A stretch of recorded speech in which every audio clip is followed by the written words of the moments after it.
I will not be getting the iPad mini.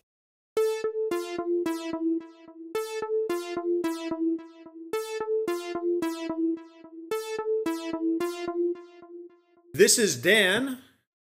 And this is Mike from Gear Diary. And before we do anything, Mike, I want to show everybody who's watching this a video clip of you. The last time we did this, here's the clip. In the last gear chat that Dan and I did, he asked me, do you plan on getting it? And I said no. And he said he'll believe it when he doesn't see it. So what I've done is put together a little list of 5 reasons that I will not be getting the iPad mini, or that I will not be getting the iPad mini, or that I will not be getting the iPad mini, or that I will not be getting the iPad mini. Or So what do you have to say for yourself? Shut up.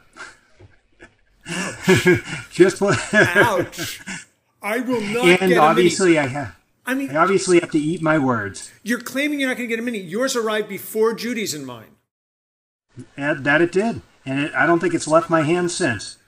Mine either. So let's talk about this. The thing that you said just wasn't worth getting, and I said there was no way in the world that you weren't going to be getting one. Yeah. And as a tribute to at least one of our Gear Diary team who is fantastic at pointing out the negatives first. Yeah. Let's talk about what we don't like about this. What don't we like about the iPad mini? Well, I think the first thing is the lower resolution screen. Yep. How much does it bother you? I notice it in, I use NewsRack for RSS feeds, and so I notice the lower resolution there. So the way that it presents text. So that's really the main thing. I think it comes to the text in that type of thing. So I use Reader for my RSS feed, REEDER, and I don't find it so bad, but in the Mail.app, it bugs the daylights out of me. And that's the thing. I haven't noticed it as much with Mail, and Really? I tend to do it there. Yeah. Or it doesn't bother me as much.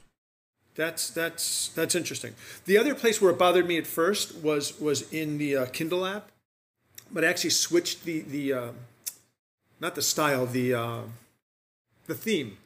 So it's actually instead of white background with black letters, it's black background with white letters, which is also easier on my eyes. And for some reason, that inverting the colors like that makes it much sharper. And I am loving reading on this. So, okay, the resolution screen, which everyone's talked about and all, obviously it's not a deal breaker for either of us. No, because actually I think the flip side of that is that that's the only place that I've noticed it, or that it's actually caused me concern. I mean, watching videos on this, I enjoy it. It's not a problem. Are they HD videos? No, but it actually is really an enjoyable process to watch videos. Pictures look pretty good on it. So, yeah, I mean, look, we'll have one next year with the Retina display, no question. But for now, I'm perfectly happy. So, okay, that's the negative. What other negatives? One, the price. The price. Just just the list price, starting price, and I've got the 16 gig Wi-Fi, so I've got the basic 329 version. That's 329, 16 gigs, basic one with a lower res screen. So, and then you add in the smart cover, which we'll talk about in a second, and now you're well over 350. I mean, we had done a post talking about the fact that there was no way it was coming in and directly competing with the Fire, or the Nexus 7. But I really do think, on one level, Apple made a mistake by breaking the psychological barrier of $300. If they'd made it $299, I think it would have been a different scenario. I think people would have said it was more expensive, but I don't think they would have screamed about the pricing quite as much. But I did realize something the other day that we talked about a bit in the back chat that we have, which is since we know that they're going to come out with a Retina display one in 6 months or a year, and initially I thought a year, I'm now thinking 6 months, and I'm thinking it for this reason. In 6 months, they come out with the Retina display for it. They keep the price at $329. But they do what they did with the iPad 2, they do that with this device, and they keep it on the market as the less expensive iPad mini option, and they drop the price down to $249. Now there's a nice price differential between the Retina display model and this one, but they're now in the ballpark of the cheapo tablets, and they're still making money hand over fist, or whatever that phrase is. Yeah. I still think it's a mistake even from that perspective. I think that they could have done $299 and then 6 months dropped this to $199 and done an insane volume. But that's not how they make their money. No, it really isn't. That's not their business model. And unfortunately, I was going to say the thing that we're hearing today is that Samsung has been jacking prices on the Apple supplied processors. They just today announced a 20% price hike. So there may be some, really? Yeah, there may be some kind of backroom games that's forcing. One of the things that we go back to the price of the original iPad was it was surprisingly low, $500. And it's hard to think back. I mean, just 2 years, 2.5 years seems like infinity ago, but $500. Netbooks were actually creeping up in price. My tablet PCs, before I went over to Mac, were running me about $2,000 at least. Exactly. So, I mean, $500 for the original iPad was insanely cheap. And so I think, that part of it was Apple was still making, although less profit than the iPhone, they were making big profits. But what's happened, how they did that was absolute control over the supply chain. Now that other people are starting to catch up, and in particular, given that most of that supply chain they were controlling was Samsung, I think that battle between Apple and Samsung is starting to cost them some profit margin. And I think this latest thing with processor price is really going to impact their ability to take this and make this $299, $249, or whatever. Gotcha. Do you remember when the iPad came out, do you have any recollection of what adding another 16 or another 32 gigabytes cost at that time? Because, I mean, obviously, it's a lot cheaper now. I think it was exactly the same. Really? Exactly the same. So I thought it was $499, $599, $699. The devices where I'm seeing the actual storage price, because obviously that's come down over the last couple of years, and yet Apple's maintained that $100 jump for each step. I would have to look because memory pricing, unlike some other things, isn't always like a linear decline because of supply, demand, foundries, and all that. Sometimes it'll actually go up and down. It's not as bad as it used to. If you look back to, say, the early 90s, you would actually have 6-month gaps where you would have the price double for memory. You'd say, oh, crap, I should have bought that 16 megabyte module 6 months ago because now it's going to cost me $400. But I think it was cheaper than what it is now. I mean, Judy and I actually both got... I think it is cheaper now. Judy and I both got... I think it was 64 gigabyte micro SD cards because we have this Kickstarter thing that we backed, which is called the Nifty Drive, which actually goes in the SD slot, but it's flush with the computer. So that little card is going to add 64 gigabytes to our MacBook Pros without any added weight or anything sticking out. We got them on sale for like under $50 for 64 gigabytes. Well, for the Galaxy Note, I dropped in a 32 gig card, micro SD, and I don't know what it cost, but it didn't cost enough that it even registers on what it cost. So, and that's 32 gigs. So to go from 16 to 32 to 64, and having $100 increments.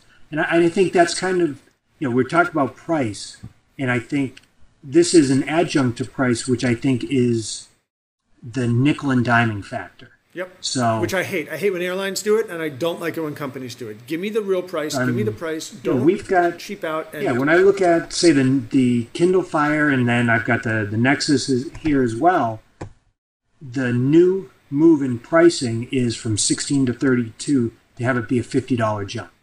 And that's starting to become, with these lower-end things, it's starting to become established. So for Apple to then come and say, okay, well, we're going to charge you twice that, it's nuts. You know that these guys are making profit. And that's actually been shown that they're making, for that $50 jump, they're making $28 in profit. which means that Apple, for that 16 gigabyte jump, is making $78 of profit. Hence why, even though their stock has gone like this, why the company is printing money. Absolutely printing money. So it's a smart model. The other thing I don't like about it, by the way, and this is actually not, but this is not an iPad mini issue, it's an iPad issue, but it goes along with the nickel and diming. You get an iPhone 5 and you get the new earbuds. You get an iPod Touch or an iPod Nano and you get the new earbuds without the microphone, but with the inline controller. Get an iPad or an iPad mini and you get nothing. Absolutely nothing. And you know what? If it had a great speaker, maybe they could argue that they don't put the headphones in because the speaker's so good, but even the stereo speakers on the iPad mini stink. Well, they, and I have a video post that I'm going to be putting up over the next couple of days where I look at these two, the Kindle Fire and the iPad mini, because actually the Nexus was just a throwaway, single speaker. I mean, if you think these things stink, well, the Nexus is even worse.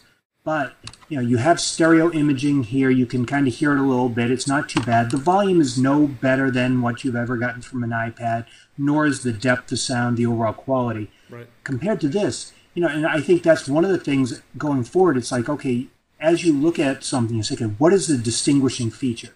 What is it that's the killer app or the killer thing? And for me, with this Kindle Fire, you've got these mammoth speakers that they sound great. Way outside their weight class, and it's got to be 4 times as loud. You get great stereo separation. This can have a stereo label on it, but it's just not even there. And like you say, it wouldn't be so bad if we had headphones to just plug in and say, why worry? But they cheap out and they don't throw in that. I can't imagine that these things cost all that much to make for Apple. No. So, considering you get the, I know the old ones, I got stocking stuffers last year for $14 for 2 pair for the kids. So I mean, and somebody's still making profit off of that. Right. So I don't like being cheaped out. Okay, so that's the negatives. Let's talk about the positives. What do we like about this device? I have to say that my 9.7-inch iPad, I'm not going to be getting rid of it, obviously, but this has been what I've been carrying with me all the time. Yep. I mean, absolutely. I love how light it is. I love the fact that I can do everything on it that I can do on the iPad. I'm shocked that it actually has an okay camera. I don't think it's great, but it's okay. But it really is thin as a pencil. Now, the thing, you can sit there and hold it. I can hold that as well, and I can sit here and, like in a video, and stack it next to other. You can't get a feel for this until you get a feel of it. For this, is the only way. Exactly. So, I mean, I sat there when it was announced, and I kind of looked at my other tablets and did measurements and looked at the weights and all that. And said you weren't buying one. Well, yeah, there was that whole thing. Not only did I say it in our thing, but then I went way out of my way and put up an entire post about it. Yes, why I wasn't going to do it. So, I get to doubly throw on that one. Nah. But you just really don't get how light, thin, and convenient this thing is to carry. That's, again, back to the Galaxy Note, makes this thing feel even more like a brick than it already did. The Note is still lighter than it, right? The Note is lighter. It's, maybe, I don't know, 100 grams or so different. So it's it is appreciably lighter, but because of the smaller size, when I pick this thing up, just holding these two here, they feel about the same weight. And if I pick this up by the corner, it actually feels heavier than picking the iPad mini up by the corner. Because you don't expect something that small to be the same weight as something that's substantially larger. Exactly. So I'm finding that I forget how small it is when I'm using it. I enjoy reading on it a ton. I love typing like this on it. And what I've really discovered is not only is the thumb typing on it, let me just pull up in the Notes app. Not only is the thumb typing on it, decent in its own right, but when I split the keyboard, which I never found the keyboard that's split on the 9.7-inch all that helpful, but when you split the keyboard on the iPad mini, the keyboard goes up, and now it actually forces me to hold it in the center, and the weight is really balanced. Yeah. And so I'm finding myself thumb typing on this thing a ton. I mean, I'm using the voice recognition also. That would have been a big issue for me if it didn't have Siri on it, but it does. Yeah. But the thumb typing on it is actually really quite pleasurable. Yeah. Yeah. So, I mean, and I think for me, one of the things that's always killed me with small size tablets is typing. So you've got this screen and you have these sub-sized keys, and I've just never been able to do anything with it. Right. So that certainly killed the Nexus for me as well, because when I'm at the desk, I can have, and actually I have in front of me here, Logitech keyboard. You know, you have a nice Bluetooth keyboard, not a problem. You go away from your desk or wherever, and then you're stuck with, if you want to put something in, on there. And I think in general I have problems with the Android soft key accuracy. Right. But on the tablets, it is bigger than a phone, so then you are kind of playing that fumbling to type thing, but it's not as big as on the iPad. So I've always had a problem on here. I just don't worry about it. It is smaller, but it works. It is big enough, and I think you have the accuracy of Apple's key recognition, which, you know, is really good. And I don't have a problem whether I'm typing vertically or horizontally, and it just, the sizing is pretty good. You know, I read someone who said that this is the best iPad Apple's made. I don't agree with that. But I think when it comes out with the Retina display and an up-to-date processor, I think it will be the best iPad that Apple's made, because they were able to get the size and weight down without having too many compromises made. I mean, it is interesting. I have a tempered glass screen protector on both my iPhone and my iPad. I don't have one. I don't have it yet, but I don't have one on the iPad mini, but I don't know that I would put it on, because with the iPad mini, my guess is that it actually is going to add noticeable weight to it. And I want this as light as possible. As it is, I'm using this, which adds thickness because I want to protect it. And I have no screen protection right now. I'm just waiting for a back protector from Bodyguards to come. But yeah. I really like using it this way. Now, you don't have anything on the back of your iPad, do you? Nothing on the back, but I just have the smart cover. And I love this smart cover. Even though it cheaped out on having the old ridge that connected was much higher quality. Well, it's also bulkier. So, I mean, what connected, this thing snaps in place just as easy as the old one. Yeah, so not a problem. Wow, you can do the same sound Microsoft is doing. I can make my own video. So it covers it very well. And really cool, you know, one of those cool science things, whereas the original smart cover kind of folded onto itself and used an entire flap, this one connects with just a single that's only line. A 3 ridge. The other one's a 4 ridge, I think. Exactly. So in order to make it smaller, they just have a 3 ridge. And not only that, in that connection, it's just as solid. So it makes a really good, you know, it sits up nicely for typing. And so you didn't think the $40 was excessive for that? No more excessive than the $40 for the iPad 3 and the iPad 2. Okay. So, and I think that's the thing, is that I loved the smart cover when I first got it for the iPad 2. So I didn't think about it for the iPad 3. It was just, for me, it was a necessity because it doesn't add that much thickness or weight. It protects the screen. And so is the back of yours scratched yet? Nope. No, it's good. Wow. Okay, so it's actually a little stronger than what I'm finding on the iPhone 5, which is that the coloring, whatever they call it, is not all that. I mean, there's a reason why I'm using this SGP. It's very thin, but I'm not leaving it exposed. I'm just not doing it. Yeah. So as you know, I've bought a ton of different small tablets and returned every single one of them. In fact, it has become a joke with you guys about how long something's going to stay in my possession. And I actually have... because you get really excited. You're like, oh, this is going to be the best one ever. I know this is the one I'm going to keep. And then Judy will say, yeah, for 2 days. Yeah, so I've even had one where it was out of the box for 2 hours and I reboxed it. And Judy was like, and Judy's right to a large extent when she says that you have to use something for a period of time to know if you like it. But if I don't like something after an hour, if I'm already having buyer's remorse after an hour, it's not going to suddenly grow on me. It's just not. It's just not what's going to happen. So here's the thing. The iPad mini, I have not had 1 second when I even considered not keeping it. Now, let me ask you this question. Does it excite you? Yeah, I love it. Okay. So it wasn't... See, I actually had the opposite thing. I started using it, started carrying it, and within 5 minutes of like, the 5 minutes out of the box was like, oh my God, this thing's cool. It's so thin and light and small and all that. And then pretty soon, like first day using it, work, lab, all that, it just didn't even register. I just had it. It just went everywhere with me. I see what you're saying. It's just an iPad. I see what you're saying. Just an iPad. Yeah, you know what? I can agree with that. When I'm talking to you about it and I'm looking at it, I can marvel at it, and it does excite me now. But it fit right into my workflow. Yeah, like that. I use this on the pulpit. This past weekend, and people were like, "Well, isn't it going to be too small?" I was like, "Not only is it not too small when I'm using it as for my sermon or my prayer book, but the fact that it's so much lighter is just so much easier when I'm moving around and doing stuff, and it's easier on my wrists."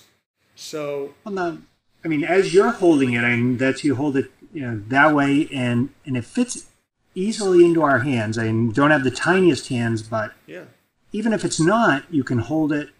I can hold it edgewise. I think that was one of the concerns, is that the bezel is so small. Is that a problem? I have not had a single issue with that. No, in fact, I remember that you made a comment on Facebook that the big bezel on the 9.7 is like, now you're looking at going wasted space.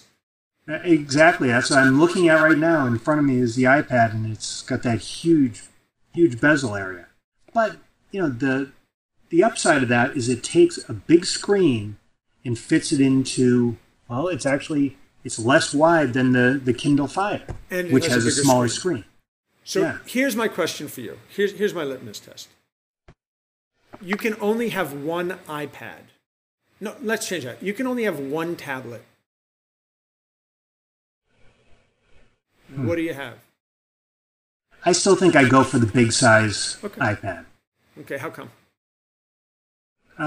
Because of the full-size screen, full-size key, it just does give me that much more screen space. And that extra couple inches, higher resolution.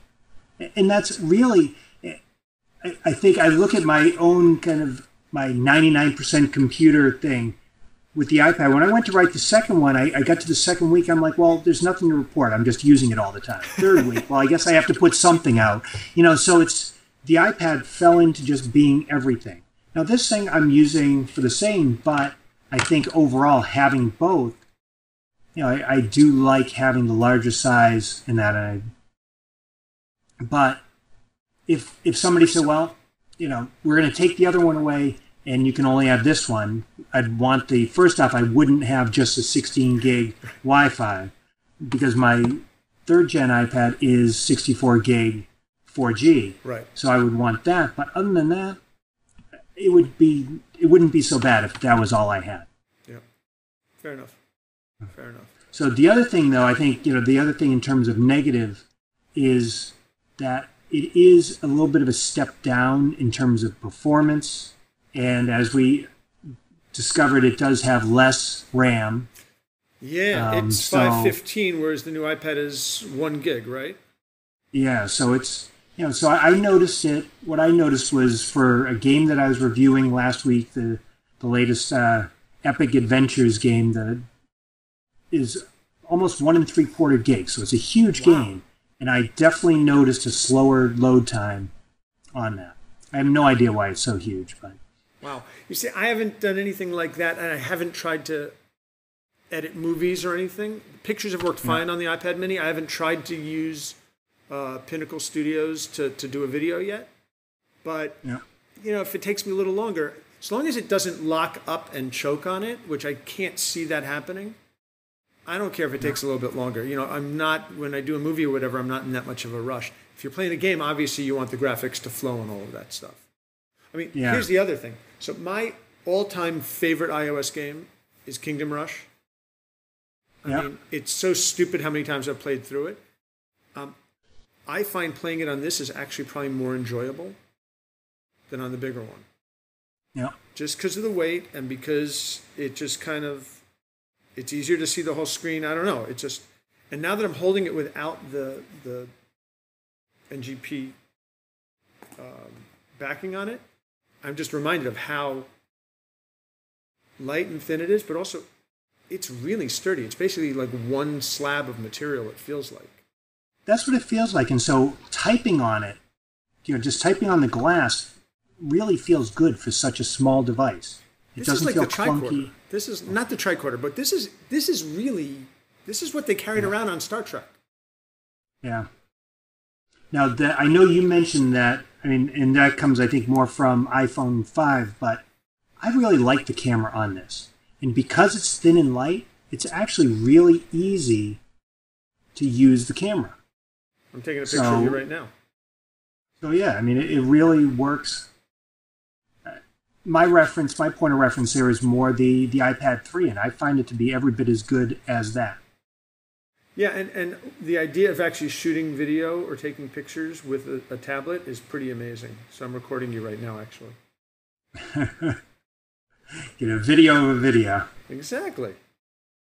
So what's interesting to me is how much Apple's culture has kind of made its way into our culture and our consciousness. The number of people who have said, so I assume you got the iPad mini, can you pull it out? I want to see it. Is hysterical. Yeah. I was like, oh, I do actually. I actually ordered this. Yeah. Judy was trying to order me one, and I was having a hard time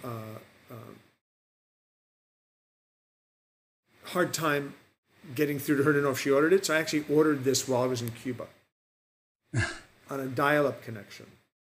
Oh, wow. Yeah. Yeah. Go figure. So, any last thoughts on the Mini? Who's it for? Would you recommend it to people? Somebody's looking for a tablet. What are you going to tell them to look for? I think it depends on what they're looking for. If somebody is looking for an iPad, I think this is a great alternative. And especially like if they're looking for something for their kids, for something to be able to carry around, to be able to use for games and ebook reading, email, all the normal things. At $329, and even adding this on, you're still, $375. It's really not too bad. And that will work for most people. A 16 gig tablet is not too bad. Whereas, like when the Nexus came out at 8 gig, I found that to be incredibly restrictive. Oh yeah, I won't do an 8 gigabyte device anymore. There's just no way. Even the new iPod Nano, which I love, by the way, it's really cute. It's probably the best if you're only looking for a music player. Yeah, it's the best I've used yet, especially since it has Bluetooth. But it comes in 16 gigabytes.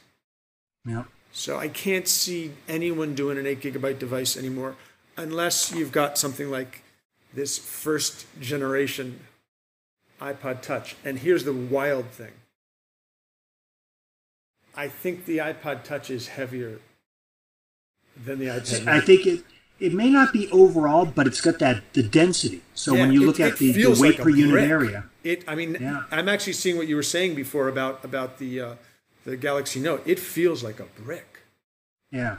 And I actually went and looked it up because I picked this up afterwards. I'm like, is this actually heavier? And it's not actually heavier, but it's the weight density. But let's see. I did want to mention this is my smallest iOS device storage-wise.